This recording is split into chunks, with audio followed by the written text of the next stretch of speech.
New Zealand lies isolated in the Southwest Pacific, one of the last islands to be settled in by humans.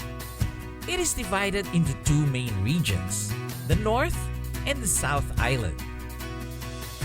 I began my discoveries in its largest urban area, Auckland. The area was first settled in by the Maori in the 14th century, with the Europeans arriving in the 18th century. Auckland today is a bustling city, with roughly a third of New Zealand's population residing here. Auckland may not be the capital of New Zealand, but it's the country's financial center. With its beautiful coastline and harbor, it is said to be the third most livable city in the world. Auckland's harbors are filled with boats, with the highest rate of boats per inhabitant, earning it the nickname the City of Sails. But did you know that this sleek skyline and urban landscape actually lies on a bed of volcanoes, with no less than 48 of them dotting the area? To find out more about it, I did not have to go far from the harbor to visit fellow pilot Chris at his seaplane base. Guten Morgen, Chris. Oh, hi, John. How are you? Very well. Nice to see you. So I made it to New Zealand. I have a small present. Oh, wow, that's very kind. Thank you very much. It's a Enjoy. nice coconut liquor. Oh, wow. Winner of so many gold awards. Oh, wow, excellent. I will drink that happily tonight. After flying. After flying, yes. Thank you. Chris is from Germany, but has no doubt given in to New Zealand's charms, especially with the friendly business climate. His fleet includes some well-restored de Havilland Beavers, including this one, which has some history attached to it.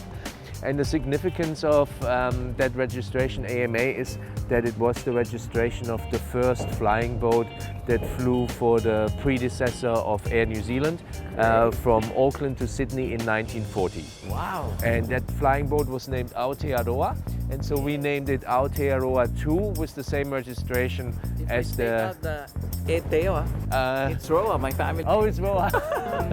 Excellent, yeah. It means the white cloud. Yeah, exactly. Long white cloud, yeah. Do I get a chance to fly? Of course you can. So all our flights go out over the islands around Auckland, and Auckland sits on a saltwater volcano field. So we have about 48 volcanoes in the area. Chris introduced me to Mark, who will be flying with me that day. Mark started a radial engine to a nice rumble. Wow, sounds very good. For an almost 60-year-old aircraft, the interior looked very well maintained. I like the aircraft, the way you restored it. Everything looks good, huh? Oh yeah, it's a clean airplane. Yeah, it's very clean and it's very low time. We taxied out into the middle of Auckland's harbor, enjoying the views of yachts and the city skyline.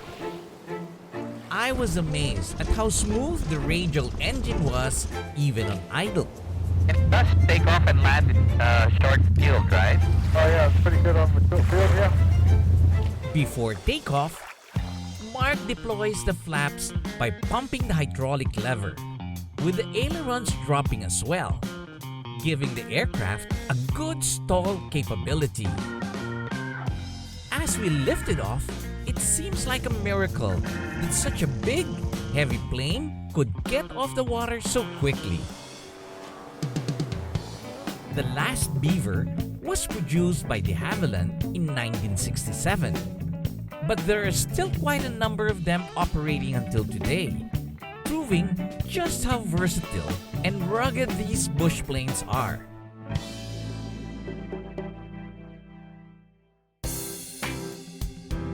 We flew over Auckland's landscape, which is actually a volcanic field dotted with craters and cones, if you can spot them. The mounts on the left are three volcanoes: Mount Victoria, Cabria, and North Head.